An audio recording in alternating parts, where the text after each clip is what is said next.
네, 여러분 안녕하세요. 자, 우리 이 과목 이제 보세구역 관련된 이제 내용을 할 차례죠. 자, 보세구역 관리라고 하면은 우리가 이제 1과목에서는 어떻게 보면 관세법에서 다루고 있는 전체적인 관세와 관련된 내용들, 특히 이제 관세의 납부와 어떤 수출입 통관 절차 이 부분들만을 다뤘다면은 우리가 그 중에 후미에서 봤었던 이제 수출입 절차 통관 단계에서 거쳐가는 보세구역이라는 데가 있는데, 그 보세구역이 어떠한 종류들이 있는지, 그리고 그 종류들의 보세구역들은 어떻게 다른 규정들을 가지고 있는지 그 구역에 대해서 조금 더 세세하게 이제 학습을 하는 시간이 되겠고요. 아무래도 이제 그 보세구역, 특히 이제 여러분들이 보세사 취득을 하게 되면은 보세사로서 보세구역에서 근무하는 일들이 더 많겠죠. 여러분들이 이제 일터에 대해서 보는 거니까 조금 더 이제 흥미가 있는 과목이지 않을까라는 생각이 듭니다. 자, 그래서 처음 시간에는 똑같이 이제 우리 보세구역 관련된 일반적인 내용들부터 좀 설명을 드려야 되죠. 그래서 보세구역에 대한 개념을 좀 알고 계시는 분들도 있겠지만 그렇지 않은 분들도 계실 테니까 우리 보세구역에 대한 개념 설명부터 한번 진행을 해보도록 하겠습니다. 자, 보세라는 거는 세는 세금이에요. 세금이 보류되어 있는 공간을 이제 우리는 보세라고 얘기를 합니다. 제가 처음에 이 보세라는 단어를 처음 들었을 때는 아주 어렸을 때 여러분들은 이제 들어보셨을지 모르겠는데 옷 중에 보세옷이라는 게 있었어요. 그래서 옛날에 이제 그게 보세옷이 싸다 막 그런 거를 나중에는 몰랐다가 저게 그러면 세금이 안 붙어서 싼 옷인가? 라는 막 그런 생각도 했었는데 그 보세옷이랑은 좀 다르죠. 그렇게 보세 상태의 옷이 시중에 유통될 수가 없다는 걸 알고 나서는 그거는 굉장히 다른 개념이구나 라는 생각을 많이 했던 것 같아요.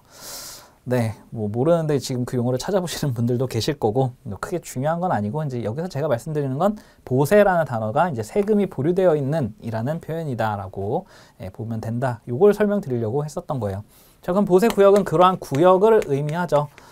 그래서 보세구역은 보통 이제 우리나라 지도를 보면은 보세구역이 입항지 쪽에 많이 있어요. 입항지 뭐 이쪽에도 있고, 네, 등등 여러 군데 있는데.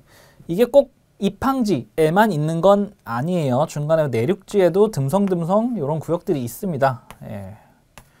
그래서 이러한 보세구역들은 꼭 반드시 그 입항지에만 있는 것은 아니다라는 점, 그리고 이러한 보세구역 때문에 관세선과 국경선이 일치하지 않는다라는 점도 이제 알고 계시겠죠. 그건 아마 1과목 우리 개념 설명할 때 한번 좀 말씀을 드렸던 부분이니까 1과목 먼저 듣고 오신 분들은 그 내용도 좀 알고 계시겠죠.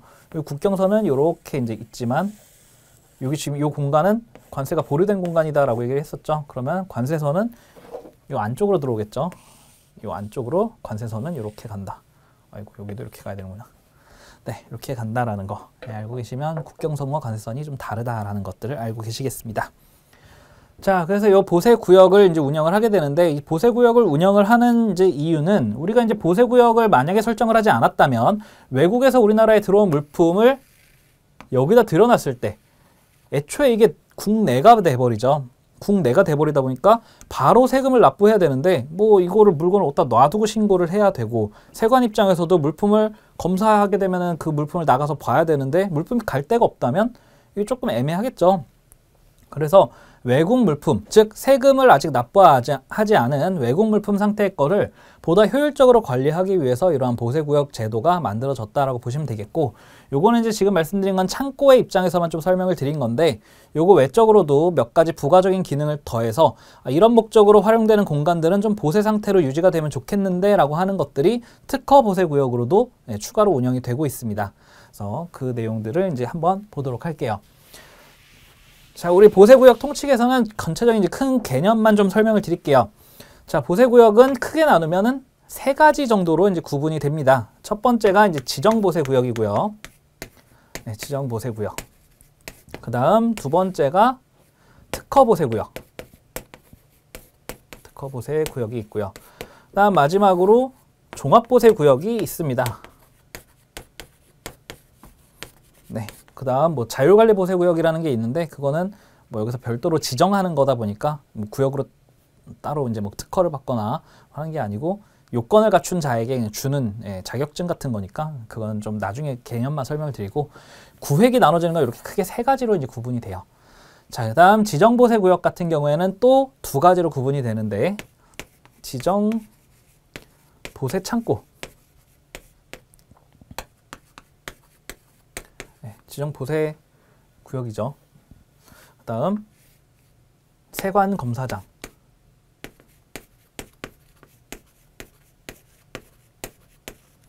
네, 지정보세구역은 지정보세창고랑 세관 검사장이 있다. 라고 이제 보시면 되겠고, 그 다음 특허보세구역 같은 경우에도 이제 보관 기능을 하는 보세자 뺄게요. 창고가 있고, 그 다음 여기서 물건을 만들어서 내보내는 보세 공장이 있고요. 그 다음 여기서 물건을 판매하는 역할을 하는 보세 판매장, 여러분들 흔히 하시는 면세점이 여기 있고요. 그 다음 여기 물건을 받아서 진열해 놓는, 그 다음 전시 등의 목적으로 사용하는 전시장이 있습니다. 하나 더, 여기에서 이제 산업 플랜트나 그 밖에 이제 다른 물류 단지들, 어떻게 큰 이제 큰 이제 건물 같은 것들을 이제 설치하는, 건설하는 이 건설장이 여기에 있어요. 네, 그래서 특허보세구역은 이렇게 5가지로 이제 구분이 됩니다. 5가지. 자, 그다음 마지막 종합보세구역은 이제 따로 나오는 건 아니고, 이 특허보세구역의 5가지 기능을 이제 설명을 드렸는데, 요 각각의 개별적으로 이제 특허를 받아야 돼요. 근데 종합보세구역은 특정 목적에 의해서 요거에 2 이상의 기능을 하는 걸 지정하는 것을 우리는 종합보세구역이라 그래요. 그래서 종합보세구역은 2 이상의 특허보세구역이 기능을 수행한다라고 알고 계시면 되겠습니다. 그래서 보세구역은 총 이렇게 3가지로 크게 구분이 되고, 그 안에서도 지정보세구역은 지정창고와 세관검사장, 그 다음 특허보세구역은 창고공장, 판매장, 전시장, 건설장, 그리고 종합보세구역은 2 이상의 기능, 이렇게 보시면 되겠습니다. 그리고 얘네들은 지금 좀 외워주세요. 앞으로 이제 나올 때 이렇게 이제 다 설명을 드리기보다는 앞으로는 각각 하나에 집중을 해서 조금 세세하게 설명을 드려야 되기 때문에, 여기서는 네, 그냥 요거 표 정도는, 이제 구분 정도는 지금 다 외워주시기 바랍니다. 자, 그래서 이렇게 보세구역들이 있고, 자, 얘네들이 이제 이렇게 구분이 되는데, 시험에 나올 때는 이러한 지정보세구역과 특허보세구역, 종합보세구역에 대한 구분에 대한 문제들도 나와요. 그렇기 때문에 요거에 대한 구분을 먼저 잡아놓으라는 말씀을 드린 건데, 가장 단순하게 출제되는 거, 다음 중 특허보세구역에 해당하지 않는 것, 요거 5개 외우고 있으면 쉽게 풀 수 있죠. 네. 그래서 그런 문제가 잘 안 나와요, 요즘은. 네, 그렇게 쉬운 문제가 요즘 잘 안 나오더라고요. 근데 모르죠. 또 이제 그런 게 나오면은 여러분들 빨리 답 체크하고 이제 다른 문제 넘어가 주셔야죠. 그래서 특허보세구역에 해당하지 않는 것은 뭐 이렇게 문제가 나올 수도 있고요. 그 다음 가장 출제 가능성이 높은 거는 다음 중 각 보세구역에 대한 설명으로 잘못된 것, 뭐 이렇게 이제 설명을 하면서 그 다음부터 이제 구분하는 내용들이 이제 있는데, 자, 지정보세구역에 대한 지정권자, 지정, 뭐 특허 같은 경우에 특허죠. 특허권자가 있어요. 누가 주체적으로 이걸 하냐라는 부분에 대해서, 자, 지정보세구역은 세관장이에요. 세관장. 세관장이 뭘 해요? 지정보세구역이니까 지정해야죠. 지정을 하게 됩니다. 자, 그 다음 특허보세구역은 역시 마찬가지로 세관장이 해요. 세관장이 하는데, 이거는 세관장이 지정을, 아까 지정보세구역은 지정을 했지만 이번엔 세관장이 특허 신청을 받아요. 그럼 이제 특허를 받고자 하는 운영인이 세관장에게 특허 신청을 한다는 얘기죠. 하게 되면은 특허심사위원회에서 보고 자격 요건이 해당되면은 특허를 내주는 개념이 되겠습니다. 그래서 여기는 세관장이 특허를 내준다. 그래서 세관장 특허. 자, 그다음 마지막 종합보세구역은 하나 달라요. 여기는 조금 그 위에 주체가 나옵니다. 관세청장이 지정을 해요. 네. 그래서 여기에서는 세관장, 종합보세구역만 관세청장이 등장한다라는 거, 이런 차이점이 있다. 물론 요거에 대한 구체적인 내용들은 다시 뒤에서 한 번 더 학습하면서 복습을 할 거예요. 근데 이제 이렇게 전체적으로 이제 써놓고 각각을 구분하는 시간은 이번 시간밖에 없다 보니까 요 구분했을 때 요 내용들을 좀 담아 놓으시면 좋을 것 같습니다. 자, 그 다음에 이제 요거를 이렇게 하는 목적이 있겠죠. 예, 목적이. 예, 여기 목적이 있는데, 자, 지정보세구역은 그냥 간단하게 말하면 이게 그냥 공익의 목적이에요. 저 지정하는 구역도 뭐 세관에서 갖고 있는, 뭐 국가가 갖고 있는 어떤 건물이나 시설 또는 땅, 거기에다가 지정을 하기도 하고, 또는 이제 공항공사나 항만공사 쪽에다가 협조 요청을 해서 거기에 이제 임대해가지고 그곳을 이제 지정을 하기도 하고, 그래서 지정보세구역은 말 그대로 물류의 원활화 또는 세관검사의 원활화를 위해서 지정을 하는 거고, 누가 이제 세관에서 이거 지정해서 세관 돈 벌고 막 그런 목적은 아니에요. 그러다 보니까 공익의 목적으로 운영이 되고 있는 곳이 이제 지정 보세구역이다라는 것이 있고요. 그다음 특허 보세구역은 조금 반대 대척 개념이 있겠죠. 특허 보세구역은 운영인이 저 특허 좀 내주세요라고 하는 거다 보니까 운영인이 자기 돈 벌려고 하는 거겠죠. 그래서 운영인의 영리 목적으로 받게 됩니다. 그래서 요거의 가장 큰 차이점이 공익이냐 영리 목적이냐라는 부분이 달라요. 그래서 요게 다르다고 이제 보시면 되겠고, 그다음 종합보세구역 같은 경우에도 종합보세구역도 좀 공익의 목적을 띠고 있습니다. 왜냐하면 이제 종합보세구역을 지정할 수 있는 지정구역이 별도로 있어요. 그래서 뭐 종합물류단지를 육성을 한다거나 또는 외국인 투자를 유치한다거나 하는 경우에 그러한 구역에다가 관세청장이 여기 종합보세구역을 좀 운영합시다라고 지정을 하는 것이기 때문에 이것도 그러한 이제 국가적인 사업 육성을 위해서 지정받는 곳이라는 걸 생각하면은 공익의 목적으로 운영되는 것이다라고 보시면 되겠습니다. 그래서 여기는 목적이 공익이냐 영리 목적이냐 뭐 이런 것들의 차이점들도 좀 있더라라고 이제 보시면 되겠어요.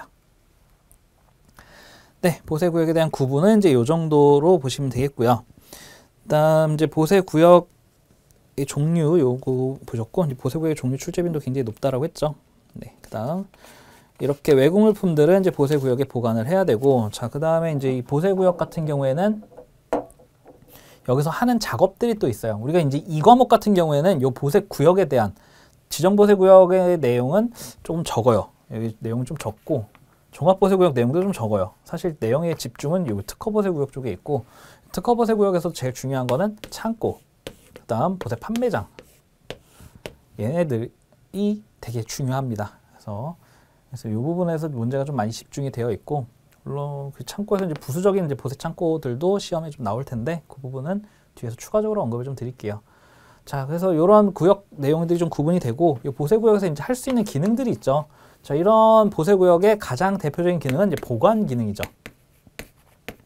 네, 외국 물품을 여기다 이제 보관한다라는 개념인데, 이렇게 보관하다 보면은 여기서 발생하는 여러 가지 일들이 있어요. 그래서 여기에서 만약에 이 보세구역에서 다른 보세구역으로 좀 나가고 싶다라고 한다면 보세 운송을 하죠. 보세 운송을 하고, 만약에 보관하고 있는 화물에 대해서 조금 구분이나 병합, 그 밖에 원산지 표시 등의 보수 작업이 필요하다라면 보수 작업도 하죠. 네, 그 다음 이러한 기능 등을 수행할 때 이 안에서 작업하기가 조금 어렵다라고 한다면 장외 작업도 하게 되죠. 그리고 이 보관하는 물품들이 조금 이제 상품 가치를 상실했다거나 그 밖에 뭐 다른 물품에 위해를 끼칠 우려가 있다거나 하는 경우들에는 그 물품을 폐기할 수도 있습니다. 네, 그리고 나는 원하지 않았지만 이 물건들이 이 안에서 도난되거나 분실, 멸실되는 경우들도 있을 수 있죠. 그리고 뭐 하다 보니까 이 안에서 뭐 고철 같은 것들을 해체하는 경우들도 있을 거고, 여러 가지 이제 보세 상태에서 작업을 할 수 있는 것들이 여러 가지가 있어요. 근데 이제 이런 것들을 각각 이제 그냥 마음대로 해도 되느냐? 자, 보세 운송 같은 경우에는 신고 또는 승인을 받아야 되고, 보수 작업도 승인을 받아야 되고, 장외 작업도 허가 또는 신고를 하게 되죠. 그다음 폐기도 승인을 받아야 되고, 도난이나 분실, 멸실된 거는 뭐 이게 내가 저 도난될 겁니다 이렇게 신고하는 그런 행위는 아니죠. 이러한 경우가 발생한 경우에는 그 사실을 운영인이 이제 세관장에게 신고해야 된다. 뭐 그런 거에 있고요.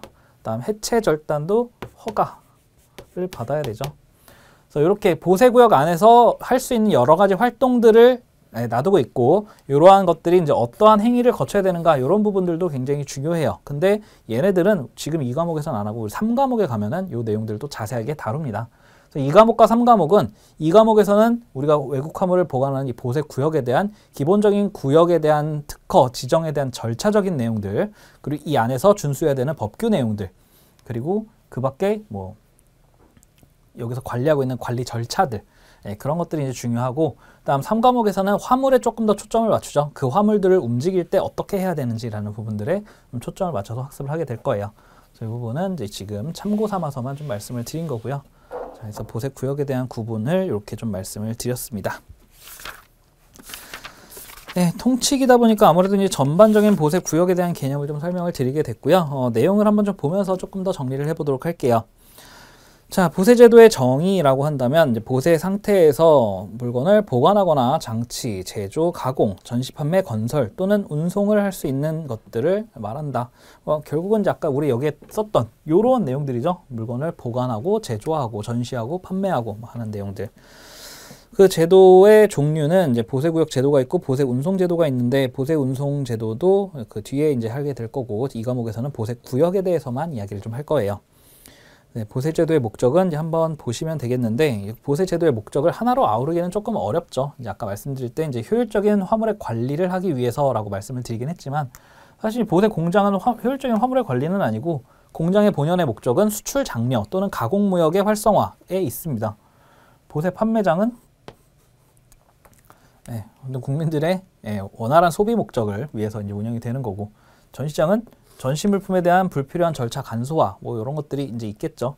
각각의 목적들이 다 다르기 때문에 하나로 아우르기는 조금 어렵고 그래서 이제 보세제도의 목적 안에는 화주의 원활한 통관, 수출 진흥의 기본적인 목적이 있다 정도로 화물에 대한 원활한 관리 정도가 이제 들어가게 되죠. 각각의 목적은 각각의 보세 구역 설명할 때 다시 한번 좀 설명을 드릴게요. 보세제도의 필요성 한번 읽어보시고 보세제도의 기능도 그냥 한번 읽어보시면 되겠습니다. 다음 보세구역의 특징 보면 이제 지정장치장하고 세관검사장이 있다. 그래서 지정창고, 지정장치장, 다음 세관검사장이 있다라는 말씀드렸고 특허보세구역은 5가지가 있다. 이거 벌써 외우신 분들도 있겠네요. 워낙 반복을 많이 해서. 다음 종합보세구역을 하고 있는 종합보세구역 이렇게 있다. 그래서 이거 보세구역의 종류 부분은 굉장히 중요하니까 좀 잘 알아두시고요. 오른쪽에 표로 좀 잘 정리되어 있죠. 지정보세구역에 대한 개념과 특허보세구역, 종합보세구역이 있는데 여기서 이제 설치 목적 부분에서 지정보세구역은 공익의 목적, 특허보세구역은 영리 목적, 그다음 종합보세구역은 그 역시도 이제 공익의 목적이라고 이제 보시면 되겠고 종류 내용 이제 보시면 되고 그 밑에 중요한 거 지정권자, 특허권자가 있어요. 세관장이 지정하고 세관장이 특허하고 특히 마지막 종합보세구역은 관세청장이 지정한다. 네, 요 내용들.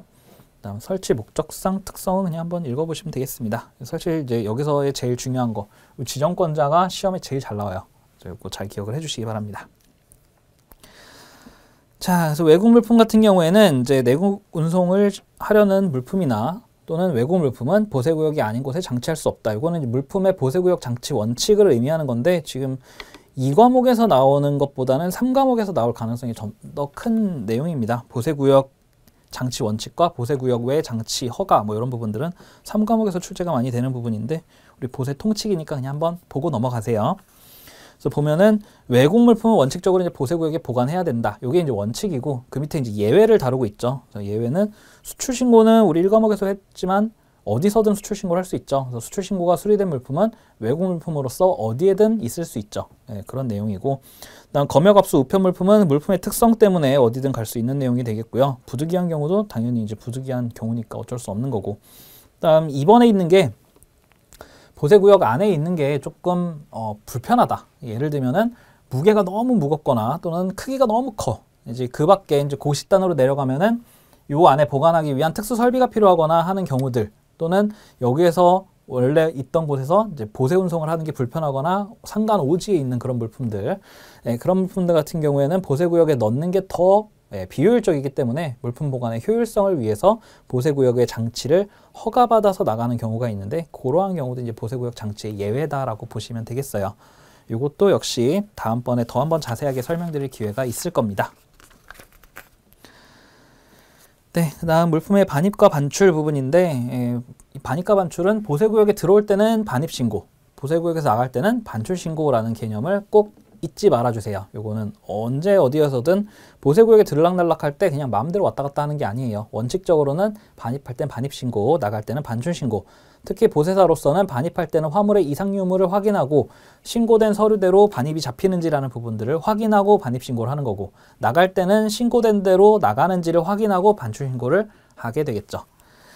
네, 그래서 그 내용들이 있고 물품 이상이 있으면 그렇게 검토를 했는데 이상이 있으면 이상 물품에 대한 신고를 당연히 이제 해줘야 되는 거고요. 다음 장치 물품의 멸실 신고, 도난 분실 신고, 물품 이상 신고, 요것들은 보세구역 운영인으로서의 의무를 얘기합니다. 요런 아까 여기다 기재했었던 내용인데 멸실, 도난, 분실, 물품의 이상 신고 얘네들은 보세구역 운영인으로서 보세구역에 있는 외국 물품에 어떠한 특이사항이 있었을 때 이 내용들은 전부 다 세관에 보고를 해야 돼요. 만약 보고를 하지 않으면 주의나 경고 처분을 받을 수 있습니다. 이런 내용들은 좀 보시면 되겠고, 그다음 보세구역에서 수행 가능한 작업들 얘네들도 여기서는 그냥 맛보기니까 한번 읽어만 보세요. 아까 제가 이제 여기 쭉 써드렸지만 요거 각각의 항목에 가서도 그 개념과 대상 그리고 얘네들을 할 때 신고냐 승인이냐 허가냐 이런 것들 요 구분이 제일 중요하다라는 말씀을 다시 한번 드릴 거예요. 그래서 여기서도 여러분들 보실 때 이 개념이 뭐구나와 동시에 요거 할 때는 신고를 해야 되는지 승인을 받아야 되는지 허가를 받아야 하는지 정도만 눈에 담아두시고 넘어가시면 되겠습니다. 네, 그래서 이 내용들까지 했고요. 자, 이거 했으면 이제 다음 나오는 내용이 바로 지정보세 구역이죠. 지정보세 구역 같은 경우에는 여러분들께 설명드릴 내용이 그렇게 많이 있진 않아요. 그래서 특히 이제 지정 장치장 같은 경우에는 장치 기간이 이제 제일 중요하고, 세관 검사장 같은 경우에는 특히나 검사 목적으로만 운영이 되는 곳이다 보니까 여러분들께 많은 설명드릴 만한 내용들이 없어요. 그래서 여기서도 일단 지정보세 구역의 통칙 부분부터 조금 간단하게 언급을 드리고 들어가도록 하겠습니다. 자, 지정보세 구역의 통칙이라고 한다면 이제 아까 설명을 대부분 다 드렸어요. 지정보세 구역은 영리 목적으로 누가? 세관장이 지정하는 곳이다라고 이야기를 했었죠. 그래서 여기 특징이라는 건 이제 공익성, 이 꼭 들어가요. 영리 목적으로 하는 게 아니고 공익의 목적으로 운영이 되는 곳이다 보니까 공익성을 갖는다라는 게 가장 큰 특징이 되겠습니다. 다음 물류 촉진이라는 부분은 이제 말 그대로 이제 공익 부분이 이런 쪽에 작용을 한다는 거죠. 이게 이제 여기를 보세구역으로 지정을 해놔야 물류가 원활하게 보관이 이루어지고, 만약에 보관할 곳이 없어서 물건이 선박에서 못 내려오고 있다라고 한다면 물류 체화가 걸릴 것이기 때문에 이러한 원활한 물류 흐름을 유지하기 위해서 그 원활한 물류 촉진을 위해서 운영되는 곳이다라고 보시면 되겠고요. 다음 화물관리 자율책임이라는 얘기가 있는데, 이 얘기가 뭐냐면, 자, 지정보세 구역에 대한 지정은 우리 세관에서 한다라고 했었죠. 그럼 세관에서 지정을 하니까 화물에 대한 지정권자인 세관장이 화물에 대한 책임을 져야 되느냐? 그럴까요? 그럴 리가 없죠. 세관장님도 원래 바쁜 분인데. 여기 세관에서 비록 지정을 하긴 하지만 이 물품에 대한 보관은 화주에게 있습니다. 화주가 그 물건에 대한 보관 책임을 지는 게 원칙이에요. 그래서 지금 여기서도 자율관리 책임이라는 거는 비록 세관장이 지정한 구역에 물건을 보관했지만 그 물건의 주인이 물품에 대한 관리 책임을 져야 되기 때문에 자율책임 제도라고 이야기를 하는 거고요. 그리고 이제 마냥 그냥 이렇게 풀어놓지는 않아요. 세관에서도 화물 관리의 조금 효율성을 위해서 여기에 화물 관리인을 지정할 수 있다라는 얘기가 있습니다. 화주를 대신해서, 화주가 사실 물건 거기다 보관했다고 해서 물건 거기서 계속 지키고 있을 수는 없잖아요. 다 바쁜 사람들인데. 그래서 그걸 전문적으로 하는 화물 관리인을 지정할 수 있고, 화물관리인은 그래서 요걸 하면서 보관 비용이나 이런 거 발생하는 그 밖의 비용들을 세관의 허락을 받고 화주에게 청구할 수 있다라는 거죠. 그럼 이거 영리 목적 아닌가라고 할 수 있지만 그만큼 돈을 많이 받는 게 아니고 세관에서 딱 필요한 만큼, 소요되는 만큼만을 정해놓은 요율이 있습니다. 그 요율을 화물관리인이 세관장 허락을 받고 딱 정해놔요. 그만큼만 받을 수 있기 때문에 이거 오늘은 내가 기분이 별로니까 돈을 좀 많이 받아야겠어. 이런 식으로 마음대로 영리를 취할 수는 없다는 얘기예요. 그래서 화물관리인이라는 사람이 나옵니다. 그래서 지정보세 구역에서는 이 화물관리인에 대한 개념도 조금 중요하게 등장할 거예요. 네, 그래서 지정보세 구역의 지정 부분들 이제 보시면, 자, 지정보세 구역에 대한 지정은 세관장이 이제 하게 되는데, 공항이나 항만 시설을 관리하는 법인이 소유하는 토지나 건물, 시설 등에 이제 할 수 있다. 그래서 그 중에 원하는 곳을 지정할 수 있는데, 자, 이게 이제 말이 조금 웃긴 게, 공항공사나 이제 항만 같은데, 나 저걸 원해. 이러면은 거기를 바로 지정할 수 있다? 사실 그렇지 않아요. 이제 상호 합의가 필요한 거죠. 세관에서 관리하는 구역, 세관 관리 구역 중에 일부를 나 여기 지정보세 구역 해야지 라고 한다면 그건 가능해요. 그래서 아무리 국가기관이지만 마음대로 그런 걸 지정할 수는 없어요. 그래서 원하는 곳에 지정을 할 수 있는 건 맞지만 그곳에 지정을 하기 위해선 그곳의 운영인들과 또 합의가 필요한 거죠. 여러분들 보이는 집 아무데나 저 집 멋있네 하면서 가서 살 수 있는 거 아니잖아요. 거기에 원활한 합의와 대가의 지급이 필요하겠죠. 그래서 그 밑에 이제 보시면 지정 동의라는 부분이 있죠. 세관장은 자신이 관리하고 있지 않은 토지 등을 지정보세 구역으로 지정할 때에는 소유자나 관리자의 동의를 얻어야 한다. 그래서 앞에 이제 얘기한 것처럼 원하는 곳을 지정할 수는 있지만 지금처럼 지정하려면 동의가 필요하다라고 보시면 되겠습니다. 그리고 이 경우 임차료 등을 지급할 수 있다. 당연한 거죠. 네, 그 다음 지정보세구역의 지정의 취소 부분인데, 지정 취소라는 거는 이제 딱 하나, 내가 여길 더 이상 지정보세구역을 운영할 필요가 없다라고 생각이 들면 지정을 취소할 수 있겠죠. 여기서 지정권자가 이제 세관이다 보니까 그냥 세관에서 마음만 먹으면 지정을 취소할 수 있어요. 근데 만약에 이제 이 부분에 조금 뭔가 사유가 필요하다, 명분이 있어야겠죠. 여기 내가 이렇게 공익의 목적으로 지정을 했는데 워낙 많은 사람들이 잘 운영하고 막 그러고 있는데 갑자기 세관장님이 이거 별로야, 딴 데로 옮겨야겠어, 여기 지정 취소, 이렇게 하면 좀 그렇잖아요. 우리가 이제 1과목에서 잠깐 나왔던 얘기인데 공무원 재량 한계 법칙이라는 게 있었죠. 그래서 그렇게 할 수 없고, 그래서 물동량이 이제 없어서 뭐 여기 이제 창고에 맨날 이제 빈 공간만 있어서 막 파리만 날리고 쥐들이 축구하고 있고 막 그런 경우에는 그 보세구역에 대한 지정을 취소할 수 있다 정도로 만들어 놓고 있습니다.